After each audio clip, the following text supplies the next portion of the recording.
we are talking today about these public fund accountability of the governments. And this webinar is being broadcasted from the official Facebook of North-South University, Lawyers and Jurists, and the Business Standard. So as we know, that the government has a constitutional mandate to ensure the financial security of the citizens of the country. The government raises funds from various sources being authorized by the parliament in its budgetary session every year. The government falls in that sense in the fiduciary relationship with the citizens.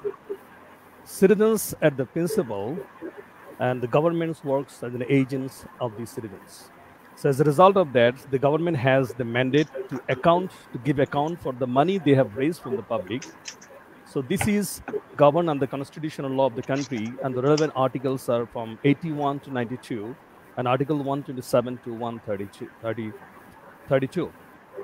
So now today, we need to know how the government is justifying these expenditures to the public and what are the mechanisms that are being used and what is the reality in the law and reality in practice. So today, we have invited some of the experts. Let me introduce one by one our guest today. First of all, I would like to introduce Mr. Muslim Chaudhuri, who is the Comptroller and Auditor General of Bangladesh, Rashter Pradhan Audit Karmakarta. Next, we have with us Mr. Mamun Rashid. He's a Managing Director at PwC Bangladesh. He's a most senior banker, former CEO of Citibank NA. He has a huge experience to work hand in hand with the governments about the public accountability issues. Next, we have with us Dr. Nazneen Ahmed. She's a senior research fellow, Bangladesh Institute of Development Studies, BIDS. We have also with us Barrister A. Masoom. He's a corporate lawyer and security lawyer and advocate of the Appellate Division, Supreme Court of Bangladesh. At the beginning, I would like to come to Barrister Masoom. I want to start with Mr. Masoom. So how do you feel that the constitutional law mentions the government responsibility to the public about how to spend their funds and how to justify their expenditures? To your view, according to your view, what is the reality in practice? Whether the true spirit of the constitutional law is implemented in the real life? So could you give an idea from your legal experience and your practice? Actually আপনি যে question করেছেন এবং আপনার যে introductory পার্টে ছিল, আপনি বলেছেন যে গভর্নমেন্টের যে ম্যান্ডেট, যে কনস্টিটিউশনাল ম্যান্ডেট প্রতিটা সিটিজেনকে তার ফাইন্যান্সিয়াল সিকিউরিটি প্রোভাইড করা, এবং আপনার যে কনস্টিটিউশনের যে স্পিরিটের কথা বলেছেন, এখানে প্রথমেই যে জিনিসটা দেখতে হয় সেটা হলো যে আমাদের যে পাবলিক ট্রাস্ট বা public confidence to public service. এখন যখনই পাবলিক সার্ভিসের কথা আসে, তখন আমরা যে পাবলিক সার্ভিসটা কিভাবে ডিসচার্জ হচ্ছে সেটা দেখি যে সেখানে পাবলিক সেক্টরের কম্পিটেন্স তাদের আছে কিনা, এবং তাদের যে অনেস্টি সেটা তাদের আছে কিনা। তো কিছু জিনিস যেটা পাবলিক সার্ভিসের সাথে কানেক্টেড, তাদের এফিসিয়েন্সির সাথে। এখন পরের যে ইস্যু আসছে, ধরেন যে ট্রাস্টের কথা, যখনই ট্রাস্ট আপনি পাবলিক সার্ভিসের সাথে এটা অতপ্রতভাবে জড়িত, কারণ আপনি যদি দেখবেন যে পাবলিক বা জেনারেল যে সিটিজেন, তারা কিন্তু সবাই গভর্নমেন্ট যে পাবলিক সেক্টর তাদের এই ট্রাস্ট করে যে তাদের যে ফান্ডটা, এই ফান্ডটা প্রপারলি এক্সিকিউট হবে, যে রেইজ অ্যান্ড এক্সপেন্ডিচার। এখানে যদি একটা ফ্রেজ আমি নিয়ে আসি, কনফুসিয়ানের প্রায় 2000 বছর আগের এক ইয়েতে অ্যাবাউট গভর্নমেন্টের রিকোয়ারমেন্টের কথা জিজ্ঞেস করা হয়েছিল তাকে, তখন সে বলেছিল যে 3টে রিকোয়ারমেন্ট থাকতে হবে গভর্নমেন্টের, একটা হলো ওয়েপন, একটা হলো ফুড, আর একটা হলো ট্রাস্ট। তো পরে যদি গিভ আপ করতে হয় তাহলে weapon and food, but trust কখনো গিভ আপ করা যাবে না, কারণ এইটার উপরেই তার স্ট্যান্ড। যদি তাই হয়, আপনার গভর্নমেন্ট যে ফাইন্যান্সিয়াল সিকিউরিটির যে ম্যান্ডেট টু দি সিটিজেন, সেটা কিন্তু আমাদের কনস্টিটিউশনে যদি আপনি প্রিএম্বলে দেখেন, একেবারে প্লেজিং বলেই দেওয়া আছে যে আপনাকে একেবারে fundamental aim of the state হবে যে ফাইন্যান্সিয়াল সিকিউরিটি প্রোভাইড করা টু অল সিটিজেন্স। এবং আপনি যদি আমাদের fundamental principles on the state policy article 10, যেখানে বলেছে যে সোশ্যালিস্ট ইকোনমিক সিস্টেম ইস্টাবলিশ করতে হবে to provide justice for everyone, এবং আমাদের যে আর্টিকেল 15 সেখানেও বলেছে যে it's a fundamental responsibility of the states to attain economic growth for all and provide the basic necessities. যেটা তো এখানে যদি আপনি কনস্টিটিউশনাল যে স্পিরিট, যে financial financial accountability and the financial security to the general citizens of the state, সেইটা কিন্তু এখানে ভেরি স্পেসিফিক, সেটা একেবারে ম্যান্ডেটের করা। এবং এর পরে যদি আপনি দেখেন যে এই যে আপনি যে পাবলিক ফান্ডের কথা বলেছেন, এই পাবলিক ফান্ডটাকে কিভাবে ম্যানেজ করবে এবং এটাকে কিভাবে অ্যাকাউন্টেবিলিটির মধ্যে আনবে, সেইটার জন্য কিন্তু আপনি যেটা মেনশন করেছেন অলরেডি আর্টিকেল 84, 85, 86, 87, যেখানে এই পাবলিক ফান্ডের কথা বলা আছে যে গভর্নমেন্টের যত ধরনের রিসিপ্ট এবং যত ধরনের expenditure, consolidated funds as well as যে আপনি public account of the Republic, এই টোটাল ব্যাপারটাকে আপনাকে যদি অ্যাকাউন্টেবিলিটির ভিতরে আনতে হয়, তাহলে আমরা এখানে দু ধরনের অ্যাকাউন্টেবিলিটি দেখি। একটা হলো পাবলিক অডিট, আর একটা হলো পার্লামেন্টারিয়ান অ্যাকাউন্টেবিলিটি। তো আমরা যদি পাবলিক অডিটের ইস্যুটায় দেখি, আপনি দেখবেন যে আমাদের অ্যারাউন্ড 153 আর্টিকেলস, এখানে 6 আর্টিকেলস একটি অফিসকে ডেডিকেটেড করা হয়েছে। তার মানে হলো কত ইম্পর্টেন্ট হলে সেই অফিসকে 6 আর্টিকেল, কনস্টিটিউশনের এত লিমিটেড আর্টিকেলের মধ্যে 6 আর্টিকেল ডেডিকেট করা হয়েছে। এবং সেখানে আমাদের যদি আপনি ডক্টর আম্বেদকরের একটা নিজেরই উক্তি যে আমি I have created the most important office and or the post in the constitution, এবং এটার যদি আমরা সোর্স দেখি, এই যে কন্ট্রোলার অডিটর জেনারেল, যেটা আর্টিকেল 127 থেকে 132, এবং সেখানে আপনি আমাদের প্রথম যদি ভারতবর্ষে দেখেন, সেটা কিন্তু it came through the government of India act 1858, যেখানে কিন্তু ছিল ইম্পেরিয়াল অডিটর জেনারেলের কথা, এবং সেখানে সেই ব্যালেন্স অ্যান্ড চেকের কথাই ছিল। বাট এইটা পরে 18 ইফ আই জাস্ট ইন্টারাপ্ট, আমরা তো শুনেছি যে আমাদের সংবিধানের যে অডিটর অ্যান্ড কন্ট্রোলার জেনারেল যে পাওয়ার, সেটা সাংবিধানিক পাওয়ার এবং one of the highest on the 3 positions in this country like that. But আমরা আসলে জানতে চাচ্ছিলাম যে ওনার এই যে ব্রিটিশ অরিজিন থেকে যে আমাদের যে সিস্টেমটা চালু আছে, যে চেক অ্যান্ড ব্যালেন্স সিস্টেমটা, সে origin from England, then India, then Pakistan. But আমি জানতে চাচ্ছি যে এই যে ওয়েস্টার্ন কনসেপ্ট ছিল বা এগুলো সাবকন্টিনেন্টে এসেছে, তো এই যে লয়ের যে লিটারাল ইন্টারপ্রিটেশন, সো রিয়েলিটিতে আমাদের বাংলাদেশের থার্ড ওয়ার্ল্ড ডেমোক্রেসিতে কতটুকু ইমপ্লিমেন্টেশন হচ্ছে সফলভাবে, এটা যদি আপনার লিগাল পার্সপেক্টিভ থেকে একটু বলেন, যদি কোনো লুপ হোলস আছে কিনা, কোনো ডিফিকাল্টি আছে কিনা। এই যে ধরেন আমাদের যে পুরো নেমটা কন্ট্রোলার অডিটর জেনারেল, সেই কন্ট্রোলার অডিটর জেনারেল ইন্ট্রোডিউসড হয় প্রথম 1935-এ, এবং সেই আমাদের দেশে যে কন্ট্রোলার, যেটা বোঝাচ্ছে যে যে কোনো ফান্ড, কনসলিডেটেড ফান্ড থেকে যে কোনো টাকা যদি বের হতে হয়, তাহলে কিন্তু কন্ট্রোলারের পারমিশন লাগবে। কিন্তু এটা আমাদের ভারতবর্ষেও এই জিনিসটা নেই, আমাদের বাংলাদেশেও নেই, যদিও এটা ব্রিটেনে অ্যাট সাম লিমিটেড ভার্সন এটা আছে।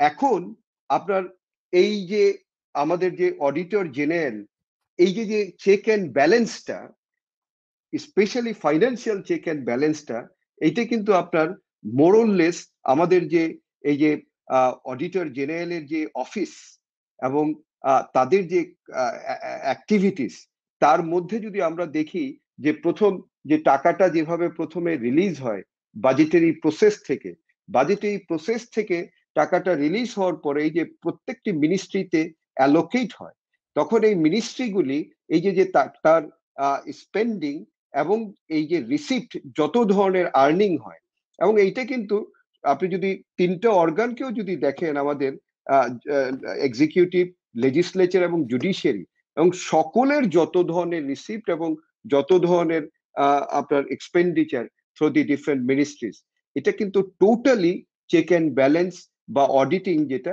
সেটা কিন্তু এই কন্ট্রোলার অডিটর জেনারেল, এবং তার এটা কাজটাই শুরু হয় after spending.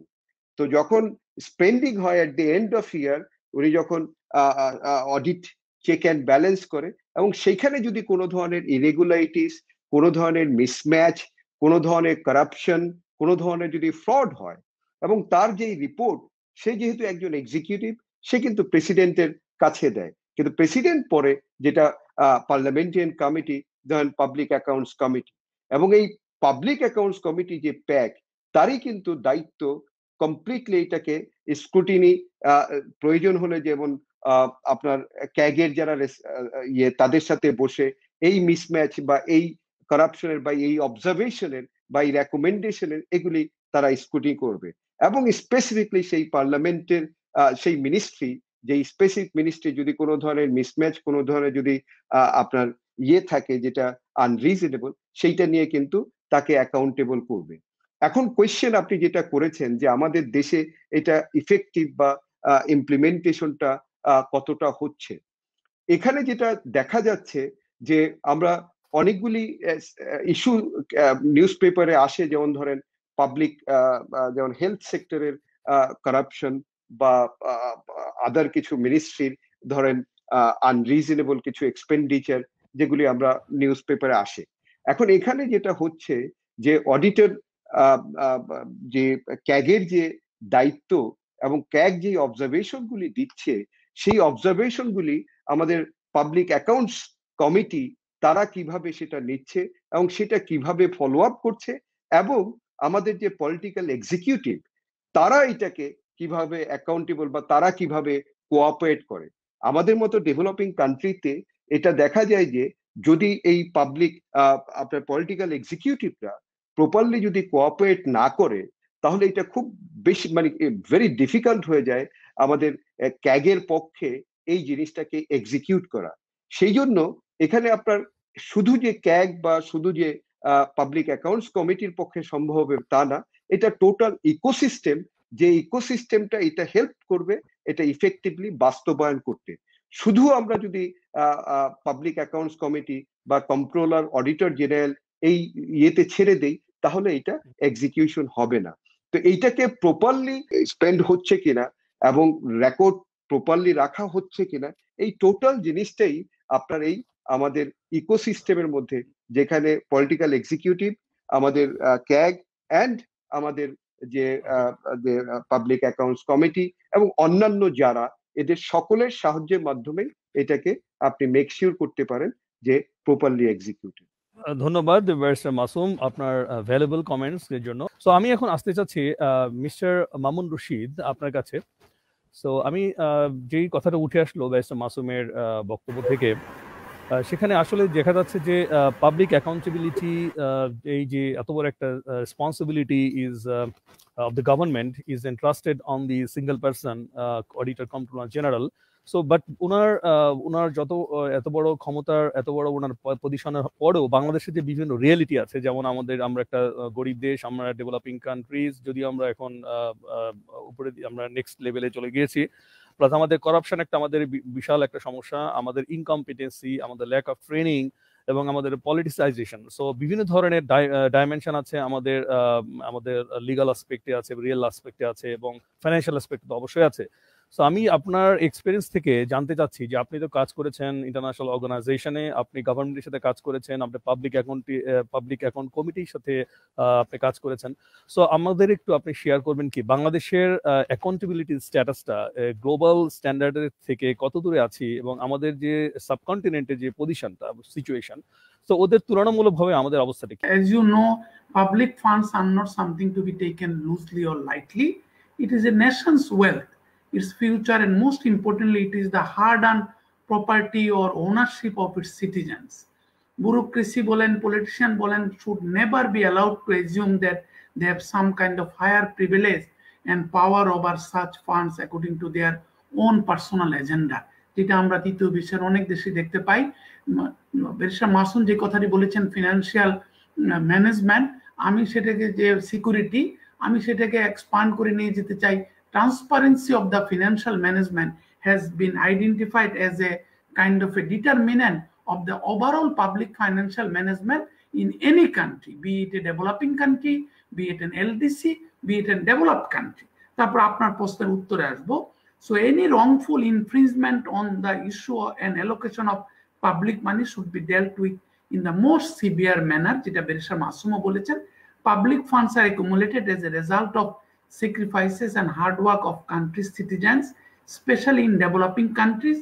Therefore, it is the fiduciary obligation of those in charge to ensure the proper disbursement use of these funds.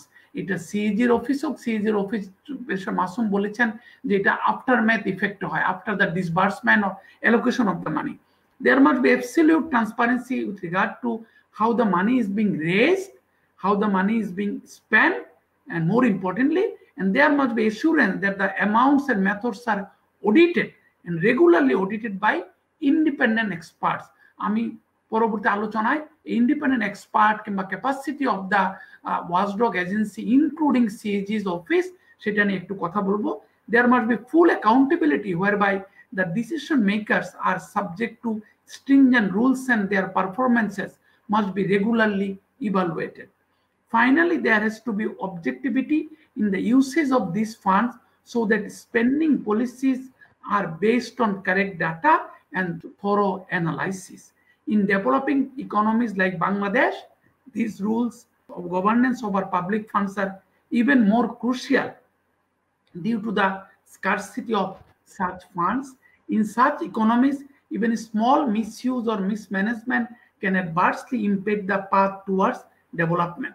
Additionally, if these matters are not ensured, then the public themselves will lose faith, যেটা barrister Masum খুব সুন্দরভাবে বলেছেন, trust, civilians trust এবং politic trust in the government and may try to find innovative ways to avoid paying taxes or siphon money overseas, যেটা আমরা প্রায় বাংলাদেশে বিভিন্ন পত্রিকার মাধ্যমে অভিযোগ দেখতে পাই।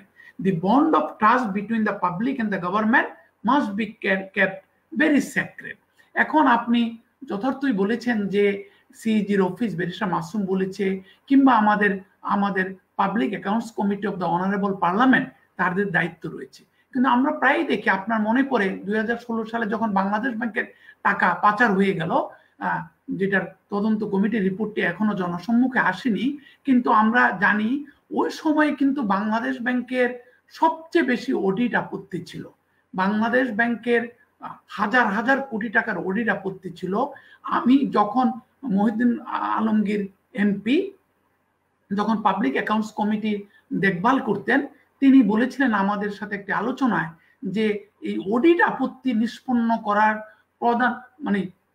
আমাদের প্রধান লক্ষ্য হওয়া উচিত। কারণ হচ্ছে এই অডিট গুলো কিন্তু যখন অনিষ্পন্ন থাকে, অডিট আপত্তিগুলোর যখন অনিষ্পন্ন থাকে, তখন কিন্তু পাবলিক ফাইন্যান্সিয়াল ম্যানেজমেন্টকে এনশিওর করা যায় না। দ্বিতীয় হচ্ছে সিএজির office is a very strong determinant of ensuring accountability, especially on the public financial management, public accounts management, and more importantly, public disbursement management for ensuring public good. আমরা প্রায় দেখতে পারি যে সিএজির অফিসে আপনি যদি একটা পোস্টমর্টেম করেন, with due respect to Mr. Muslim Chaudhary, who is not only a good friend, of course a friend, philosopher and guide also, সেখানে কিন্তু এখনো number of accountants, number of auditors, qualified অডিটার্সদের রোল কি হবে, how the CAG office will work hand in hand with institute of chartered accountants, as well as how they will ensure public অ্যাকাউন্টসের disclosure, public অডিটের যে কি কি disclosure থাকতে হবে অডিটেড ব্যালেন্স শিটে, অডিটেড রিপোর্টে, কিংবা অডিট আপত্তিগুলো নিষ্পন্ন করার ক্ষেত্রে সিএজির অফিস পাবলিক অ্যাকাউন্টস কমিটির সাথে তথা যে কোনো ওয়ার্কিং মিনিস্ট্রির সাথে ওয়ার্কিং ইনস্টিটিউশনের সাথে কিভাবে কাজ করবে। আমি তো একটা উদাহরণ আপনাদেরকে দিয়েছি যে বাংলাদেশ ব্যাংকের যখন এই ঘটনাটি ঘটে, বাংলাদেশ ব্যাংকের যত না টাকা আমরা লস করেছি through this siphoning of money or the money heist, whoever is responsible for that, তার থেকে বেশি টাকার কিন্তু অডিট আপত্তি ছিল। এবং আপনি যদি পুরো অডিট আপত্তি যেগুলা পাবলিক অ্যাকাউন্টস কমিটিকে রিপোর্ট করা হয়েছে সেগুলা যদি আপনি দেখেন, হাজার হাজার কোটি টাকার অডিট আপত্তি বছর পর বছর সেগুলা নিষ্পন্ন করার ক্ষেত্রে তেমন একটা কিন্তু উদ্যোগ আমরা দেখতে পাইনি। সেখানে প্রায় বলা হয় কোঅপারেশন পায় না সিইজির অফিস থেকে, কিংবা সিইজির অফিসের laundry list is so big, ওনাদের ওখানে প্রায়োরিটাইজেশনের সমস্যা রয়েছে, ক্যাপাসিটিরও সমস্যা রয়েছে। এই কারণে আমরা দেখেছি ইদানিং কালে বিশ্ব ব্যাংক মিস্টার মুসলিম চৌধুরী এবং তার অফিসের সাথে কাজ করছে যে আমাদের স্ট্রেংথেনিং পাবলিক অ্যাকাউন্টস ম্যানেজমেন্টের উপরে একটা বিরাট প্রজেক্ট আসছে। ইতিমধ্যে আপনারা জানেন মিস্টার মুসলিম চৌধুরীর নেতৃত্বে এবং তার সহকর্মীদের সহযোগিতায় বাংলাদেশ ফিনান্স মিনিস্ট্রিতে আমাদের ফিনান্স ডিভিশনে টেকনোলজির ইন্টারভেনশনের মাধ্যমে আইবাস প্লাস প্লাস যে প্ল্যাটফর্ম করা হয়েছে, যে budgetary allocation management to and fro, সেইখানের ক্ষেত্রে আমরা সিকিউরিটি অ্যাসেসমেন্টের কাজ করেছি।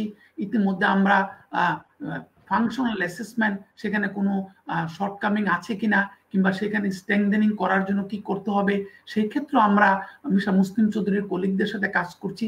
আমাদের প্রাথমিক যে আবিষ্কার কিংবা ফাইন্ডিংস বলেন আপনি দেখতে পাবেন, সেটা আমাদের দুটো জিনিস। একটি জিনিস হচ্ছে আমাদের মাননীয় সংসদ সদস্যরা whether they are adequately empowered or intellectually empowered to look into the objections raised by the honorable auditors of the public accounts or ministries under the government of Bangladesh. এটা একটা বিরাট বিষয়। দ্বিতীয় বিষয়গুলো হচ্ছে পাবলিক এন্টারপ্রাইজ গুলোর ক্ষেত্রে দুর্নীতি, public enterprise গুলোর অডিট অবজেকশন, অডিট ফেইলিয়রস, সেগুলোর ক্ষেত্রে আমরা যেটাকে বলি অ্যাকাউন্টেবিলিটি রিভিউ। প্রত্যেকটা অডিটের পরে ডেভেলপড কান্ট্রিতে একটা অ্যাকাউন্টেবিলিটি রিভিউ হয়, একটা অ্যাকাউন্টেবিলিটি অডিট হয়। সেই ক্ষেত্রে সবসময় যে ব্যক্তি দায়ী হয় বাংলাদেশের মতো কিন্তু সেটি না। প্রসেস দায়ী হতে পারে, সিস্টেম দায়ী হতে পারে, একটা ইনস্টিটিউশনের গাইডলাইনের অনুপস্থিতি সেটা দায়ী হতে পারে। এই জন্য অডিটার যেমন ইম্পর্টেন্ট, আমাদের সিইজির অফিস যেমন ইম্পর্টেন্ট, তেমনটি ইম্পর্টেন্ট হচ্ছে একটা অডিট গাইডলাইন।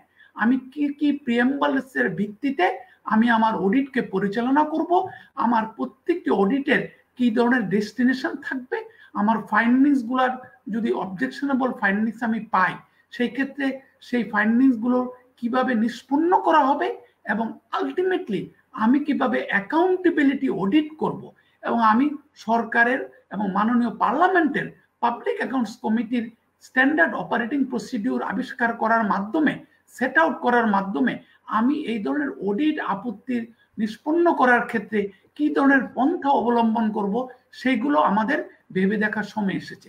সেই ক্ষেত্রে আমি যদি এই পর্যায়ে সাম আপ করি দুটি জিনিস, একটি হচ্ছে strengthening public accounts committee within the honourable parliament itself, number two হচ্ছে strengthening CAG office, and number three আমার ভাষায় আমার মতে সবচেয়ে ইম্পর্টেন্ট হচ্ছে অডিট আপত্তিগুলো কিভাবে নিষ্পন্ন করা হচ্ছে এবং সেই ক্ষেত্রে একটি যথাযথ গাইডলাইন নিয়ে আসা, and that guideline to be placed in the honorable parliament and after due or proper due diligence from all angles to be approved by the honorable parliament's public accounts committee. ধন্যবাদ mister Rashid আপনার valuable বক্তব্যের জন্য। আমি এখন এই প্রসঙ্গে যেই পয়েন্টটা রেজ হলো, এই প্রসঙ্গে আমি ডক্টর নাজনীন আহমেদের কাছে জানতে চাচ্ছিলাম, আপনি একজন ম্যাক্রো ইকোনমিক্স স্পেশালিস্ট।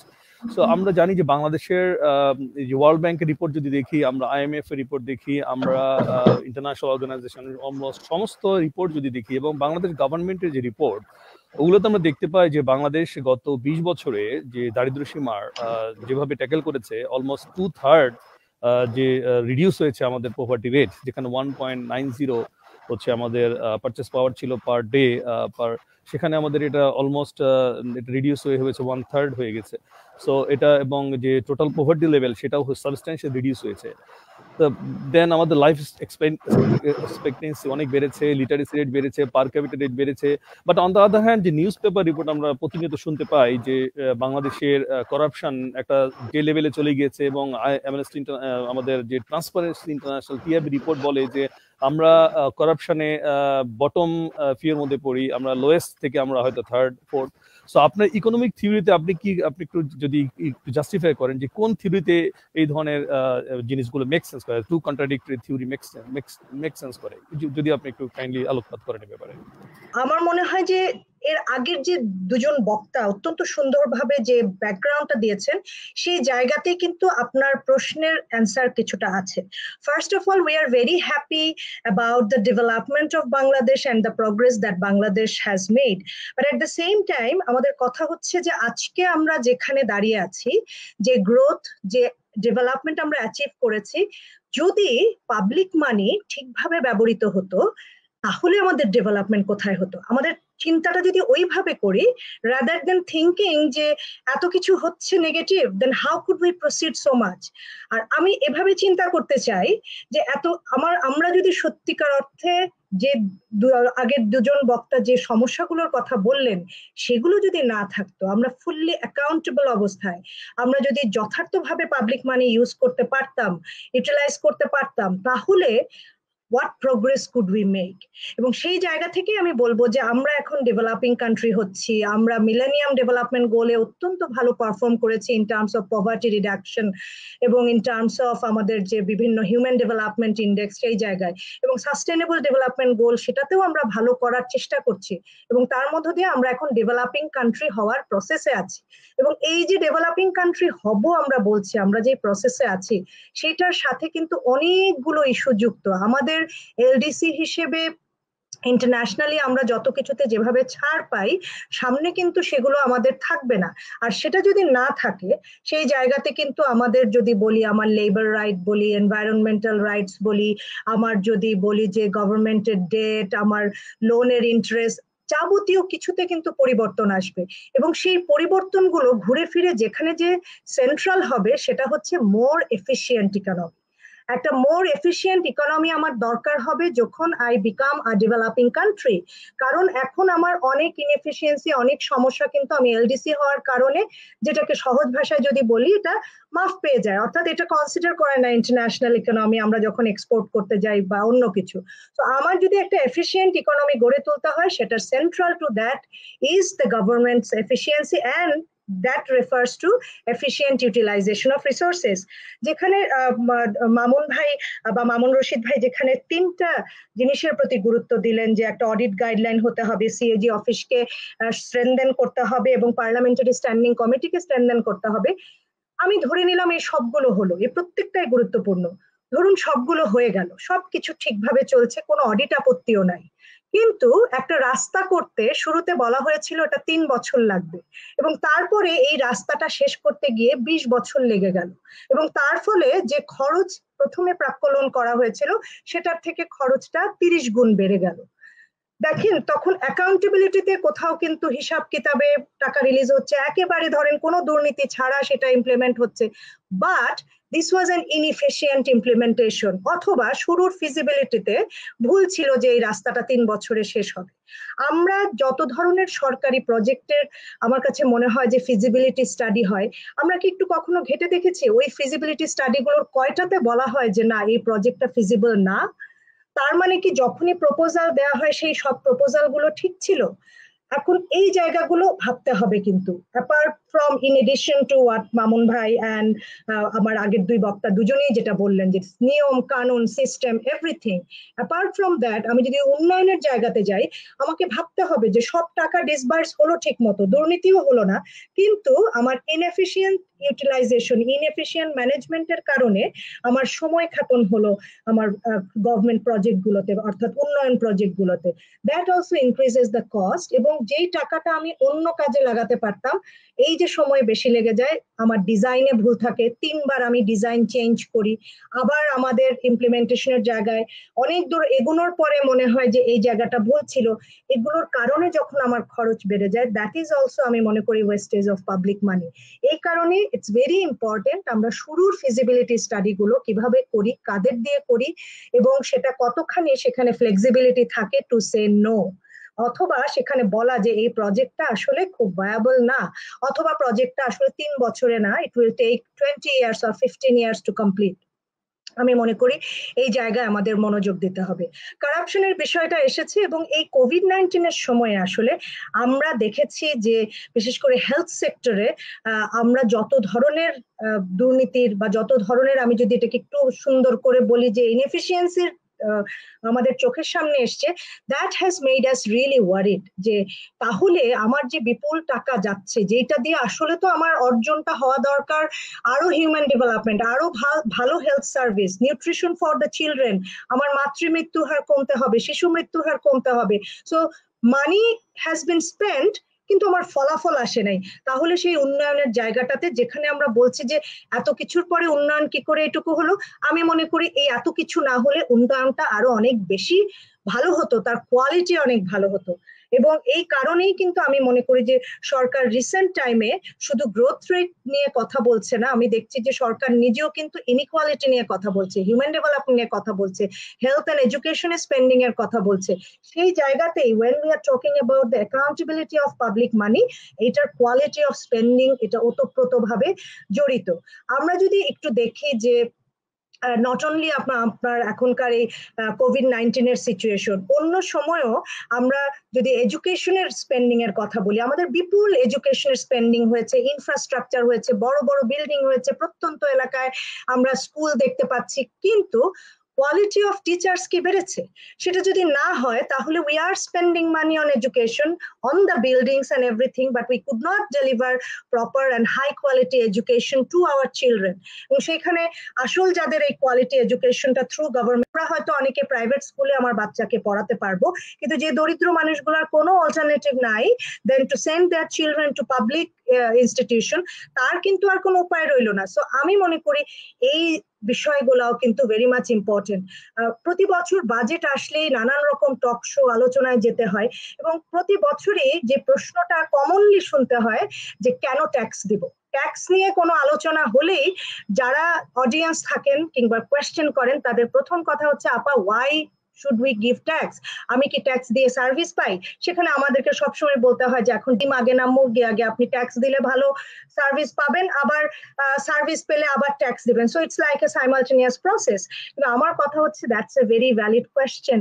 আমি যখন ট্যাক্স দেওয়ার পরে এইরকম দেখি, that ডিসকারেজেস people to give tax, এবং ওইখানেই যখন আবার অনেক রকম সুযোগ থাকে ট্যাক্স ইভেট করার, ফাঁকি দেওয়ার, দুটো মিলে কিন্তু আমার কি হচ্ছে, আমার ট্যাক্স জিডিপি রেশিও অনেক কম হচ্ছে। So all I am trying to say যে আমরা অনেক কিছু এখন নিঃসন্দেহে বাংলাদেশের ডেভেলপমেন্ট একটা ঈর্ষণীয় ডেভেলপমেন্ট। আমাদের জনগণ অত্যন্ত রেজিলিয়েন্ট এই কোভিড এর সময়ও, তারপরে বন্যা হওয়ার পরেও আমরা দেখছি যে আওয়ার এগ্রিকালচারাল প্রোডাকশন এটা কোয়াইট গুড। এর মধ্যে সমস্যা আছে বলে কিছু আমরা হয়তো ইনফ্লেশন দেখছি, বাট স্টিল আমি মনে করি it was very good how we handle that. But at the same time আমাদের মনে রাখতে হবে যে আমরা যে পাবলিক মানির মাধ্যমে কোয়ালিটি সার্ভিস যদি এনশিওর করতে না পারি, তাহলে কিন্তু এই পাবলিক মানি যে আমাদের আবার প্রয়োজন ডেভেলপমেন্টকে আরো ত্বরান্বিত করতে, সেই মানিটাও কিন্তু আমি পাবো না। সো অ্যাট ওয়ান সাইড, এটা যেটা নিয়ে আজকে আমরা বেশি কথা বলছি যে ইনস্টিটিউশনাল ক্যাপাসিটি, নিয়ম কানুন আইন, সেটা at the same time the quality of public expenditure is very important, কারণ এইটাও কিন্তু এই অ্যাকাউন্টেবিলিটির সাথে ওতপ্রোতভাবে জড়িত। সেই অ্যাকাউন্টেবিলিটির মেকানিজমে অ্যানালিসিসের মধ্যে শুধু গড় মানে নিয়ম অঙ্ক কষার বিষয়টার পাশাপাশি যেন কোয়ালিটির বিষয়টা থাকে। থ্যাংক ইউ ম্যাডাম আপনার বক্তব্যের জন্য। আমি এই প্রসঙ্গে আসতে চাচ্ছি মুসলিম চৌধুরী সাহেবের সাথে। আপনি যদি আমাদের একটু বলেন যে আপনি কিভাবে এত চ্যালেঞ্জ নিয়েও একটা সফল কার্যক্রম চালিয়ে যাচ্ছেন, কাইন্ডলি একটু আমাদের এই ব্যাপারে আলোকপাত করবেন। আমরা যদি বাংলাদেশের কনস্টিটিউশনে আমাদের ফ্রেমওয়ার্কদের কন্ট্রিবিউশন দেখি, টোটাল কনস্টিটিউশনের স্কিমের মধ্যে টোটাল মাদার লতে যে রেগুলেটরি ফ্রেমওয়ার্ক ফর গভর্নেন্স দেওয়া আছে, তার মধ্যে পাবলিক মানি অ্যাকাউন্টেবল ওয়েতে ম্যানেজ করার জন্য ফ্রেমওয়ার্কটা অনেক স্ট্রং এবং ভেরি পাওয়ারফুল একটা ফ্রেমওয়ার্ক দেওয়া আছে।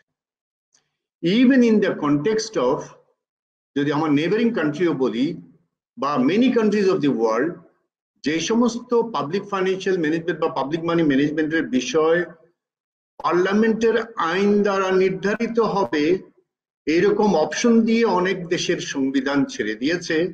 আমাদের সংবিধান প্রণেতারা ওনারা কিন্তু এত ফারসাইটেড, অনেক কিছু মাদার লতেই এটার প্রভিশন করেছে, যাতে সাবসিকুয়েন্টলি ফর এনি রিজনস এর মধ্যে মডিফিকেশন গুলা কোনো একটা পার্টিকুলার ইন্টারেস্ট গ্রুপ এটাকে কোনো রকমের হ্যাম্পার করতে না পারে বা ডেভিয়েট করতে না পারে। কনস্টিটিউশনের মধ্যে কিন্তু total ex ante and ex পোস্টের এই অ্যাকাউন্টেবিলিটি ফর পাবলিক মানি দেওয়া আছে, both for receipt, borrowing, expenditure, including even quality of expenditure. যেটা উনি বলছিলেন quality of expenditure, even quality expenditure maintain করার জন্য অ্যাকাউন্টেবল ওয়েতে এটার জন্য একটা অ্যাকাউন্টেবিলিটি ফ্রেমওয়ার্ক দ্য মাদার লতে দেওয়া আছে। Definitely second part of the discussion হইতে পারে যে মাদার লতে যা আছে তা ওয়ার্ক করছে কিনা। আমি মনে করি যে মাদার লতে যা আছে তা ওয়ার্ক করার জন্য আমাদের আরো অনেক কাজ করতে হবে, এবং এই কাজ করার জন্য যে অ্যাওয়ারনেস দরকার, সব ইকোসিস্টেমে যারা প্লেয়ার আছে, যারা অ্যাক্টিভ প্লেয়ার্স, যারা ইভেন অ্যাডভোকেসিতে আছেন, সিটিজেন্সে রিপ্রেজেন্ট করছেন, সবারই একটা এই অ্যাওয়ারনেসের বেসিসে ফার্দার কোন কোন জায়গায় ইকোসিস্টেমের কোন ইনস্টিটিউশনে কোন রকমের ইন্টারভেনশন করলে এটার পজিটিভ আউটকাম আরো বেশি ভালো পাওয়া যাবে। তো আমি এখন ফ্রেমওয়ার্কটা বলতে গিয়ে আপনাদের এক্স এন্টি কথাটা বলি আগে, যেটা আমি এক্সাম্পল বলতে পারি। সাউথ আফ্রিকা একটা এক্সাম্পল হতে পারে, বা এরকম অনেক দেশে পাবলিক ফাইন্যান্সিয়াল ম্যানেজমেন্ট অ্যাক্ট দিয়ে যেগুলা নির্ধারিত হয়, অর্থাৎ primary legislation act of the parliament, আমাদের বাংলাদেশের কনস্টিটিউশনের যেই ডক্টর ইশতিয়াক যেটা বলছেন যে 82 থেকে 92 পর্যন্ত যে আর্টিকেল গুলা দেওয়া আছে, পরিষ্কার ভাবে মানি রেজ করা, money spending without intervention of the parliament, অর্থাৎ পার্লামেন্টের ভোটিং প্রসেস ছাড়া no single funding of the tax revenue রেজও করা যাবে না, no single funding of the borrowing and tax revenue স্পেন্ডও করা যাবে না। এবং মোর ওভার এই স্পেন্ডিংও অ্যালোকেটিভ, যেটা অ্যালোকেটিভ এফিসিয়েন্সি, সেক্টর ওয়াইজ কোন সেক্টর প্রায়োরিটি পাবে, এই সমস্ত বিষয়গুলো কিন্তু পার্লামেন্টে ভোটিং প্রসেসের মাধ্যমে কিন্তু ফাইনাল হয়। এইটা হলো এক্স এন্টিতে আপনি রেভিনিউ রেজ করা, এক্সপেন্ডিচার অ্যাপ্রুভ করা, কোন sector priority sector based on the 5-year plan or strategic plan, এগুলোর সাথে সঙ্গতিপূর্ণভাবে পার্লামেন্টের ডিমান্ড ফর গ্রান্ট প্লেস হয়, বাজেট প্লেস হয়, এবং বাজেট ডিসকাশন হয়, ডিবেট হয়। আমি এগুলা কনস্টিটিউশনাল ফ্রেমওয়ার্কের কথা বলছি। এবং after debate parliament can approve full amount sought by the government, or even there can be disapproval of policy, there can be token cut, there can be economy cut. All these provisions are there in the framework. Either constitution আছে অথবা rules of procedure of the parliament আছে, অর্থাৎ ফ্রেমওয়ার্কের মধ্যে কোনো গলদ নেই। X anti approval process এই total scrutinise প্রসেসের মাধ্যমে যাচ্ছে। আরেকটা বিষয় আমাদের এখানে পাসিং রিমার্ক হিসেবে আমার বলা দরকার, আমরা এই যে আসলেই আমরা representative democracy, direct franchise, but democracy is representative. Peoples are not straight voting for public money. People's representative are voting. In that context, pura parliament kintu fiduciary responsibility, it's a trust. Again, parliament is a bigger trust, bigger fiduciary responsibility, is near to the people's heart. But parliament to our যখন executive ke tax raise করার authority দিচ্ছে by law,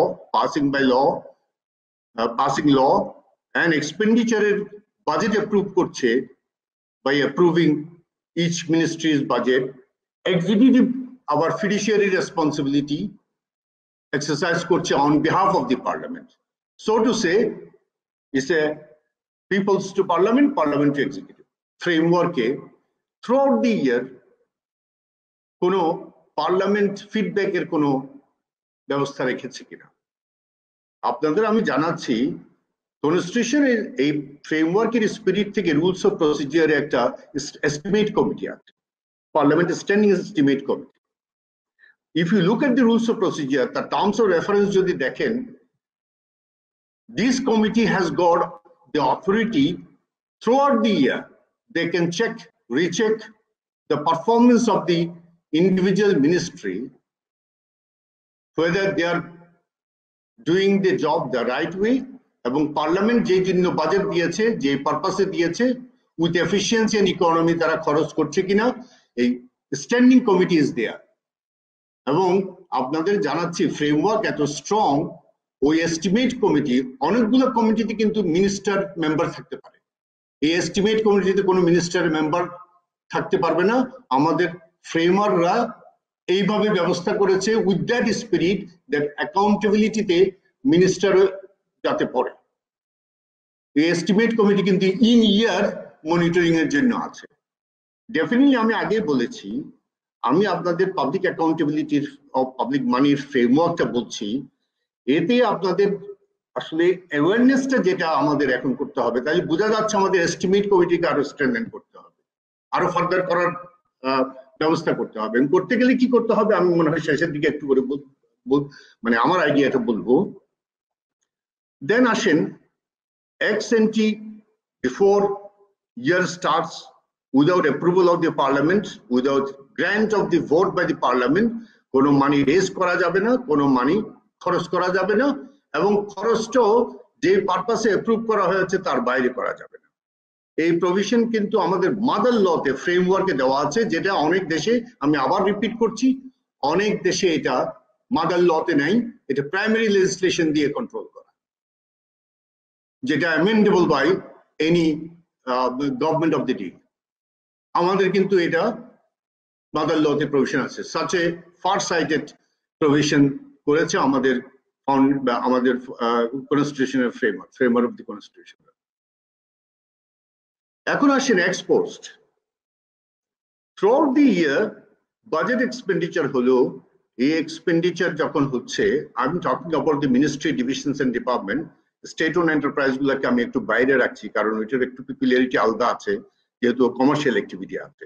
আমার মনে হয় basic framework for public service, non marketable delivery of non marketable goods and services এর যে budget, আমরা যে 5 লক্ষ কোটি টাকার বাজেট বলি, তার মধ্যে মানে সিগনিফিকেন্ট পোর্শনটা এর মধ্যেই পড়ে, education, health and all this, infrastructure for health and education, safety nets, social transfer, এগুলা, এটাই কিন্তু সিগনিফিকেন্ট অ্যামাউন্ট।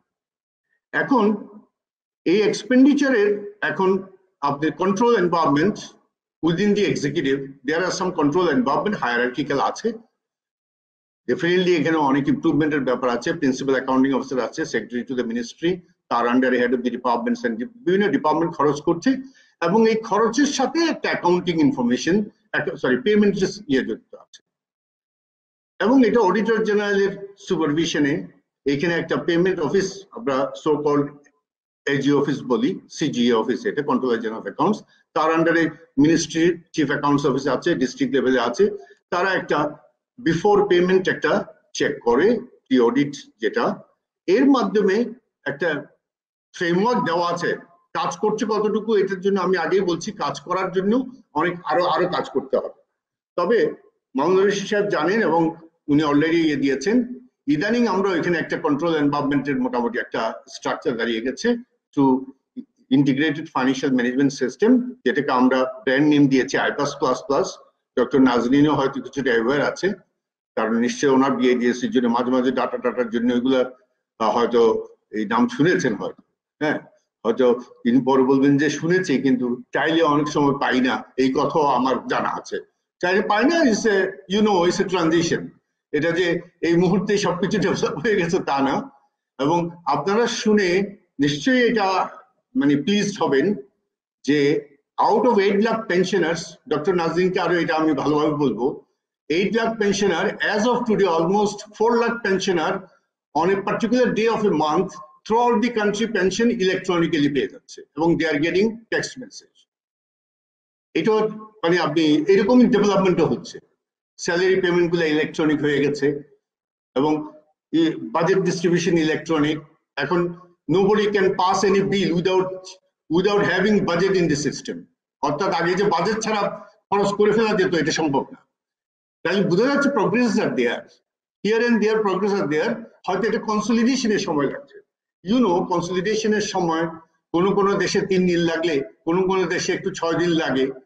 এটাও ইকোসিস্টেমের মানে সেন্সিটিভিটির উপর নির্ভর করে, হাউ ইজ অল দি ইকোসিস্টেমের সব প্লেয়ার কিভাবে বিহেভ করছে এগুলোর উপর ডিপেন্ড করছে।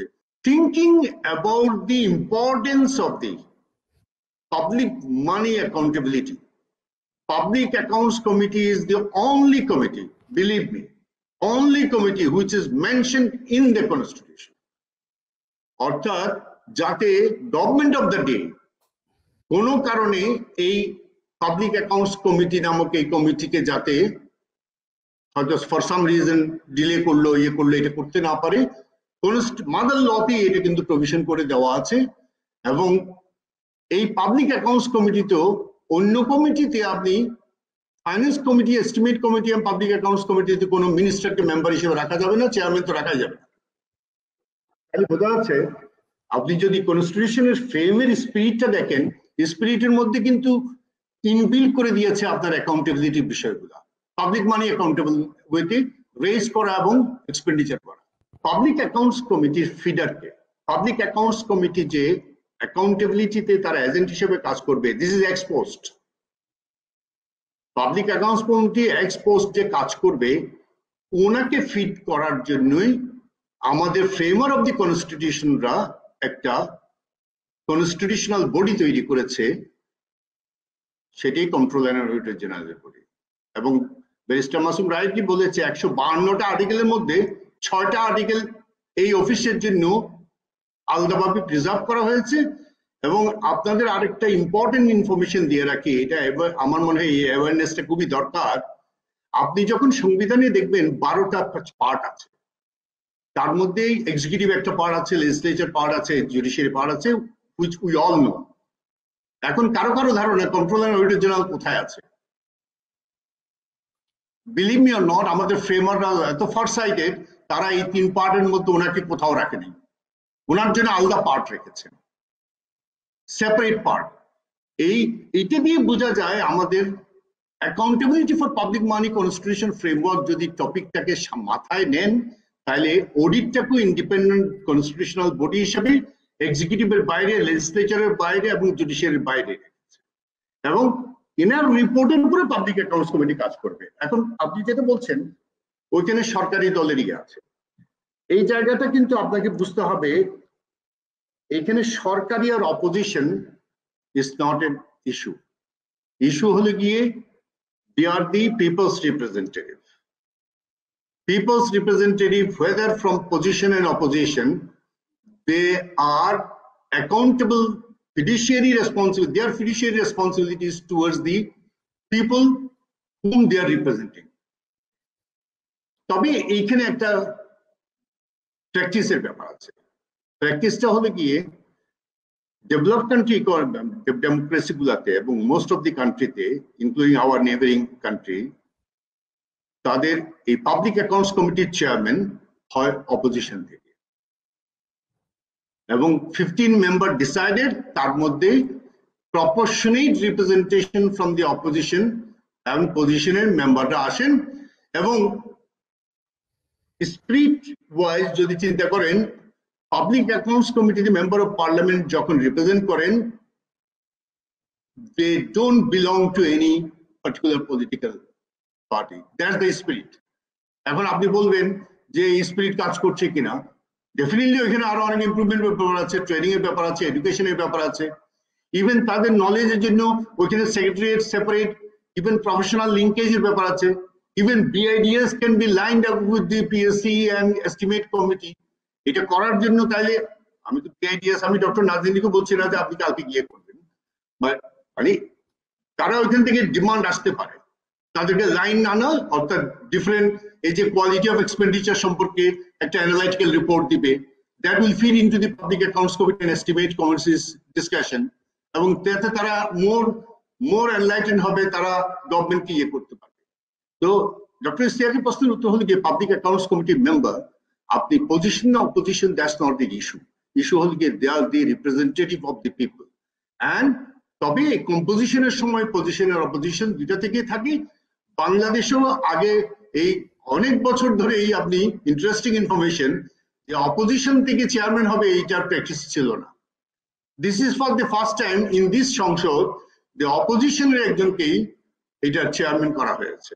এই হলো গিয়ে পাবলিক অ্যাকাউন্টস কমিটির ইয়ে।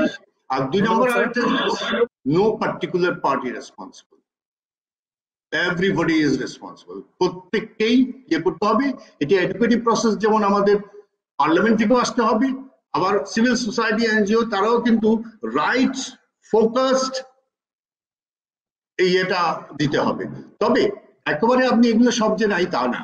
আপনাদের এই যে অডিট রিপোর্টের কথা বলছি, once audit report by the auditor general is submitted to the president and laid before the parliament, it becomes a public document.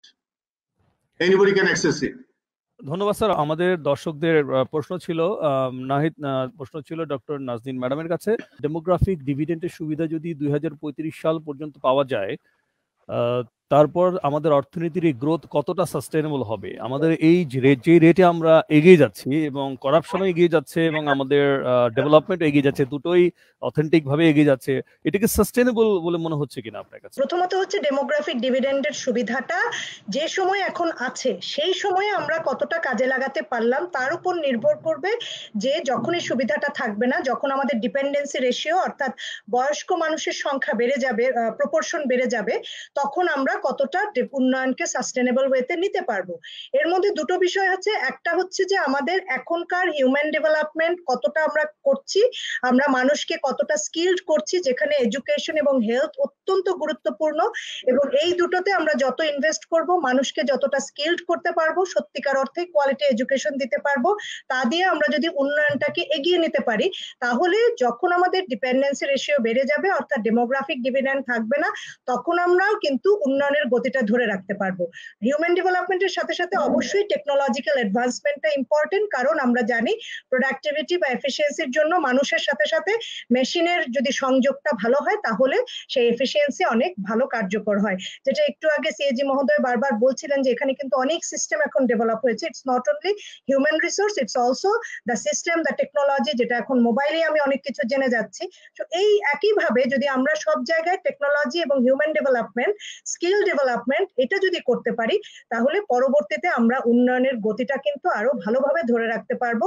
But it's very important যে আমাদের এর সাথে সাথে লিকেজ যত কম হয় সেটাও কিন্তু গুরুত্বপূর্ণ। অর্থাৎ আমার সম্পদের যদি লিক হয়ে যায়, অনেক অপচয় হয়, তাহলে তো আমি অনেক উন্নতি এখন করতে পারছি না। বাংলাদেশে দেখেন, ছোট্ট করে বলি যে আমাদের এই মুহূর্তে ডেমোগ্রাফিক ডিভিডেন্ডে 15 থেকে 29 বছর বয়সী যে জনসংখ্যা আছে, এটা 1/3 পপুলেশন, তার অর্ধেক হচ্ছে মেয়ে, এবং সেই জায়গায় যদি আমি ধরি তাহলে প্রায় এই যে নারীরা যারা এই 15 থেকে 29 বছর, এর মধ্যে 18 থেকে 29-এর মধ্যে কিন্তু অনেক নারী কিন্তু মা হবে, কারণ এটাই তার রিপ্রোডাক্টিভ এইজের সবচেয়ে, যে এইজটাতে সবচেয়ে বেশি তাদের সন্তান জন্ম নেয়। এবং এই সময়ে যদি আমি তাদের এই একটা বড় অংশ কিন্তু তারা তাহলে এই উন্নয়নের প্রক্রিয়ায় কাজে কর্মে কিন্তু সরে যাবে, যদি না আমি চাইল্ড কেয়ার সেন্টার্স, আদার ইনফ্রাস্ট্রাকচার তাকে সাপোর্ট দেওয়ার জন্য দিতে পারি।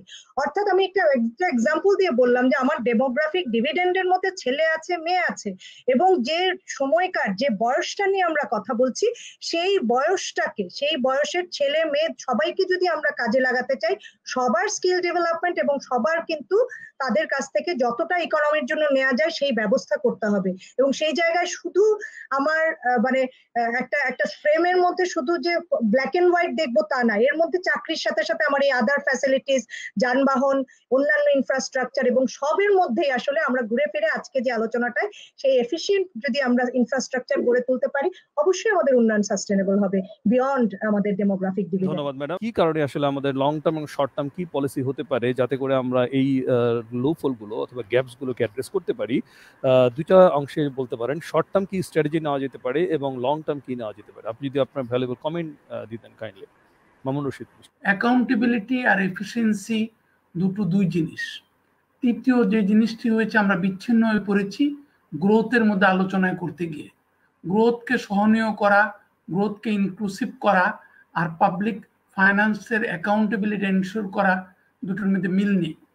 এখন জনাব মুসলিম চৌধুরীর সাথে একযোগে বলি, সেটি হচ্ছে যে আমাদের হয়তো আইন রয়েছে, আমি কনস্টিটিউশন বিশেষজ্ঞ নই, কিন্তু আমি বেশিরভাগ জায়গায় যেটা দেখি, যে আপনি দেখেছেন ইতিমধ্যে একটা রিপোর্ট হয়েছে যে দুর্নীতির অভিযোগে সবচেয়ে বেশি অভিযুক্ত হয়েছে কারা। তার মধ্যে দেখা গিয়েছে সবচেয়ে বেশি অভিযুক্ত হয়েছে দুর্নীতি দমন কমিশন কর্তৃক সরকারি কর্মকর্তারা। সেটি আপনাকে বলে দিবে আসলে আমরা কতটুকু পাবলিক অ্যাকাউন্টস ম্যানেজমেন্টে কতটুকু অ্যাকাউন্টেবিলিটি এনশিওর করতে পারছি। এখন সমাধান কি, আপনি যেটা আর আধা মিনিটে বলার চেষ্টা করছি, সেটি হচ্ছে পৃথিবীর বিভিন্ন দেশে দুটি পথ ধরেছে তারা। একটি পথ রয়েছে প্রযুক্তি, যেটা নাজনীন কিছুটা বলেছে, প্রযুক্তি একটা বিরাট হাতিয়ার। মাননীয় সাবেক অর্থমন্ত্রী জনাব মুহিত তার 2008 সালে তার একটি প্রাক নির্বাচনী ভাষণে বলেছিলেন দুর্নীতি দমনের জন্য, পাবলিক অ্যাকাউন্টেবিলিটি এনশিওর করার জন্য, ইনক্লুডিং ল্যান্ড ডকুমেন্টেশনকে স্মুদেন করার জন্য কেন টেকনোলজির প্রয়োজনীয়তা রয়েছে। দ্বিতীয় জিনিসটা হচ্ছে আমাদের এখানে দেখবেন তদন্ত কমিটি গঠিত হয় বিভিন্ন দুর্নীতির পরবর্তীকালে। যারা তদন্ত কমিটির সদস্য হন তাদের কি অভিজ্ঞতা প্রয়োজন, তাদের কি টিওআর থাকা প্রয়োজন, তেমন এটা কিন্তু আমরা দেখি না। এবং তাদের কি পূর্ব যোগ্যতা থাকা প্রয়োজন। শুধুমাত্র একজন সরকারি কর্মকর্তা হলেই, কিংবা বাংলাদেশ ব্যাংকের গভর্নর হলেই, কিংবা বুয়েটের একজন অধ্যাপক হলেই একটা আর্থিক কেলেঙ্কারির ইনভেস্টিগেশন করতে পারবেন, সেইটা কিন্তু বিশ্বের কোনো দেশে প্রমাণিত হয়নি। কারণ আর্থিক কেলেঙ্কারি ইনভেস্টিগেশনের জন্য সেই ধরনের ব্যাকগ্রাউন্ড প্রয়োজন। সেই ক্ষেত্রে আমি বলবো এই বিষয়গুলো ফরেনসিক ইনভেস্টিগেশন অডিটের সাথে যথাযথভাবে ইন্টিগ্রেট করে ফেলতে হবে।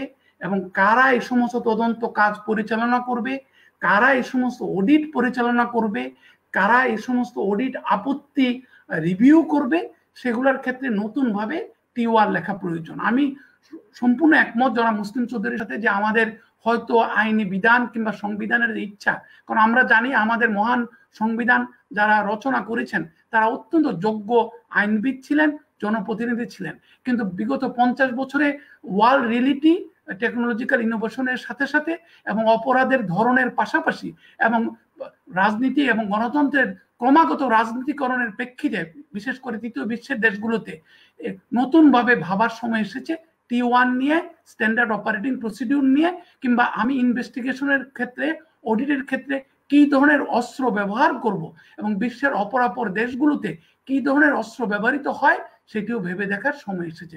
ধন্যবাদ আপনাদেরকে। ব্যারিস্টার মাসুম,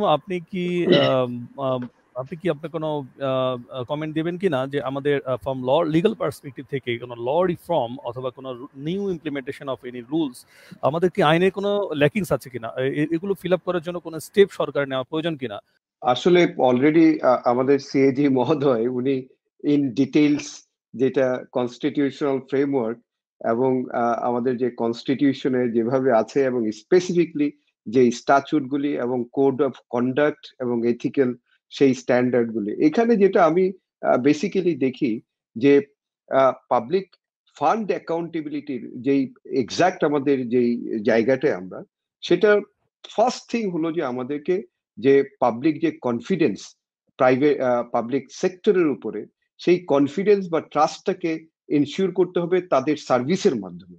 আর যদি সেটাতে যায়, যেটা সিএজি মহোদয় অনেকবার বলেছে এবং মিস্টার রাশিদ অলসো উনিও বলেছেন, যে যখন মনিটরিং এর ব্যাপারটা আসে ক্যাগের পক্ষ থেকে এবং সেটাকে ফলো আপ করা, এবং এট দি এন্ড যে পাবলিক অ্যাকাউন্টস কমিটি তাদের যে কম্পিটেন্স লেভেল এবং তাদের যে পরবর্তীতে এটাকে সুপারভিশন করা এবং এটাকে ফলো আপ করা, যেখানে আমরা যদি বলি অডিটি তাদের যে রিল্যাক্টেন্স এখানে বা তাদের কোঅপারেশনটা ততটা বোধহয় ভালো বা ততটা স্ট্রং হচ্ছে না, যেই জায়গাটায় নজর দিতে হবে।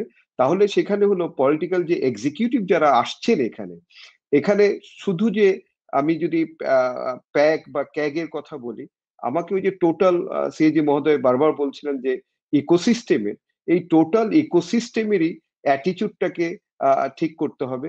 এখানে আইন যা আছে আমাদের স্পেসিফিকলি অনেক স্ট্যাচুটরি ল আছে স্পেসিফিক ইস্যুর জন্য, এবং আমাদের যে কনস্টিটিউশনে যে যেভাবে ফ্রেমওয়ার্ক লেইড ডাউন এবং কনস্টিটিউশনের যে স্পিড, স্পেশালি ফাইন্যান্সিয়াল সিকিউরিটি এবং যে অ্যাকাউন্টেবিলিটির ব্যাপার, সেটা কিন্তু পুরো ক্লিয়ার।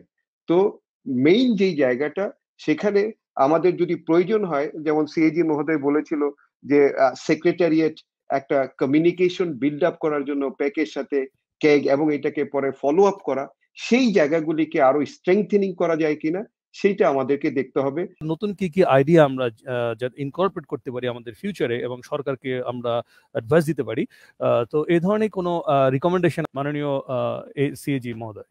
আমাদের মতো সোসাইটিতে ডেফিনেটলি টেকনোলজি ইজ এ প্যানেশিয়া, কারণ টেকনোলজিক্যাল ইন্টেন্সিটি কিন্তু অনেক রকমের মানে ওপেকনেস কমিয়ে দেয়, এবং এটাকে যদি মোটামুটি একটা রোবাস্ট ওয়েতে সিকিউর ওয়েতে ম্যানেজ করা যায়, তাহলে আমি মনে করি পাবলিক মানি ম্যানেজমেন্ট, যেহেতু আজকের বিষয়টা পাবলিক মানি ম্যানেজমেন্টে কিন্তু আপনি যদি বলেন এনবিআর বলেন, ট্যাক্সের অ্যাসেসমেন্ট বলেন, ট্যাক্স কালেকশন বলেন, এক্সপেন্ডিচার পেমেন্ট প্রসেস, যেমন আইগাস, আপনাদের জানিয়ে রাখি এই মুহূর্তে as of today budgetary central গভর্নমেন্টের কোনো ট্রানজেকশন আপনি সিস্টেমে এন্টার না করে পেমেন্ট হচ্ছে না। জাস্ট সিম্পল এটার যদি আপনি বলেন, ইটস এ রিভলিউশনারি চেঞ্জ। অর্থাৎ আপনি, এমনও দিন ছিল আমার ক্যারিয়ার আমি দেখেছি যে অনেক সময় অ্যাকাউন্টিং ইনফরমেশন 3 বছর আগের অ্যাকাউন্টিং ইনফরমেশনে আপনি 3 বছর পরেও বের করা যেত না। আর এখন অলমোস্ট রিয়েল টাইমে রিপোর্টিং, এখন ফিজিক্যাল রিপোর্ট রিয়েল টাইমে করার মতো একটা ট্রানজিশন পাতে আমরা পড়েছি। This is a very good sign. কাজেই প্রথম কথা যেটা হবে যে আমাদের মেসিভ অটোমেটেড এনভায়রনমেন্টের প্রতি আমাদের ইয়ে লাগবে, এবং কম্প্রিহেন্সিভলি আমাদের এটা কিন্তু একটা পলিসি ডাইরেকশন থাকতে হবে, এবং এটা হচ্ছেও যে আমাদের এক্সটেন্সিভ ডিজিটাইজেশন করতে হবে অল গভর্নমেন্ট ট্রানজাকশন। এটা একটা নাম্বার 1। নাম্বার 2, আমি অলরেডি আপনাদের বলেছি ইকোসিস্টেমে অডিট আছে, অ্যাকাউন্টস অডিটর জেনারেল আছেন, পাবলিক অ্যাকাউন্টস কমিটি আছেন, মিনিস্ট্রি গুলো আছে, প্রত্যেকটা যার যার যে রেসপন্সিবিলিটি আছে। এই রেসপন্সিবিলিটির মধ্যে একটা জিনিস অনেক সময় লেকিং হয়। আপনি একজন পাবলিক রিপ্রেজেন্টেটিভ যিনি এমপি হয়ে আসছেন, ডেফিনেটলি ওনার কাছ থেকে ডক্টর নাজরিনের এক্সপিরিয়েন্স বা এডুকেশন ওনার কাছ থেকে তো আশা করতে পারেন, অথচ ওনার দায়িত্ব, এই যে এস্টিমেট কমিটির দায়িত্ব হলো গিয়ে ইভ্যালুয়েট করা মিনিস্ট্রি তার অ্যালোটেড ট্যাক্স পেয়ার্স মানিগুলা সে এক্সপেক্টেড জায়গায় অ্যালোকেট করা হচ্ছে কিনা, এটা এফিশিয়েন্টলি এবং ইকোনমিক্যালি ইনভেস্ট করছে কিনা, রাইট সেক্টরে ইনভেস্ট হচ্ছে কিনা, এটা ওনার মনিটর করা। কিন্তু মনিটর করতে গেলে তো ওনার এক্সপার্ট নলেজটা হায়ার করতে হবে। আমার মনে হয় এই জায়গায় একটা বড় ইমপ্রুভমেন্ট দরকার, যে পাবলিক অ্যাকাউন্টস কমিটি বলেন, এস্টিমেট কমিটি বলেন, ওনারা on their own applying their common sense ওনারা মনিটর করবেন। এটা আমার মনে হয় না কোনো দেশে এটা সম্ভব, ইভেন ইন ডেভেলপড ডেমোক্রেসিতে সম্ভব না। তো যার কারণে আমার মনে হয় এখন সময় আসছে আমাদের একটা এক্সপার্ট লাইন আপ, এই প্রত্যেকটা ইকোসিস্টেমে যারা অ্যাকাউন্টেবিলিটি ফ্রেমওয়ার্কের মধ্যে কাজ করছে, আপনি এক্স এনটিতে বলেন, মিনিস্ট্রি গুলাকেও এভাবে সাপোর্টের জন্য এনবিআর, ট্যাক্স পলিসি, আপনি আমাদের বাই ডিজাইন আমাদের সিভিল সার্ভিস হল গিয়ে জার্নালিস্ট ইনটেক, সঙ্গত কারণে তারা more of A bureaucrat rather than of A expert. ওনারা বাই এক্সপিরিয়েন্স অনেক কিছু হন, কিন্তু ওভার দি ইয়ার্স আপনি বাই দিস টাইম তো অনেকদিন চলে যায়। এই কারণে আমার মনে হয় এখানে এক্সপার্ট লিঙ্কেজ, একটা এক্সপার্ট গ্রুপ লিঙ্কেজ ইকোসিস্টেমের প্রত্যেকটা ইনস্টিটিউশনের মধ্যে লিঙ্ক করার ব্যাপার আছে, ইনক্লুডিং অডিটের কাছেও। এই বিষয়টা একটা ইম্পর্টেন্ট ইস্যু। আরেকটা বিষয় হলো গিয়ে, আপনি এই কথাটা আমি একটু বলে রাখা ভালো, অনেক সময় আপনারা বলছেন যে গভর্নমেন্ট সিস্টেমে চার্টার্ড অ্যাকাউন্টেন্ট, আমি একটু হামলি বলতে চাই, core government expenditure this is not commercial transaction. এটা কোনো ওই যে কমার্শিয়াল ওয়ার্ল্ডের ব্যালেন্স শিট বানানো বা ফাইন্যান্সিয়াল স্টেটমেন্ট বানানো না। এটা ওই যে আমাদের expenditure accountability and revenue accountability, এটা আমাদের যে নন অ্যাকাউন্টেন্ট হলেও বাই এক্সপিরিয়েন্স এন্ড ট্রেনিং যারা আমাদের অডিটর আছে তারা more competent than the commercial world.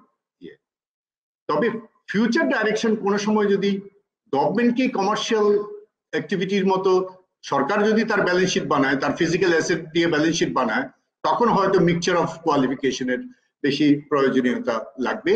এখন একমাত্র স্টেট ওন এন্টারপ্রাইজ ছাড়া অন্য জায়গায় আমার মনে হয় না কমার্শিয়াল ওয়ার্ল্ড থেকে তেমন কিছু নেওয়ার আছে। এইটা আমার মনে হয় এতে হবে। আরেকটা ডাইমেনশন আপনাদের আমি বলি, যেটা আমরা স্টার্টও করেছি, এই কথাটা আমার মনে হয় বলা, যেহেতু আমি অডিটর জেনারেল হিসেবে এটা জানানো দরকার, আপনাদের যারা লিঙ্ক আছে স্টুডেন্টরাও জানা দরকার।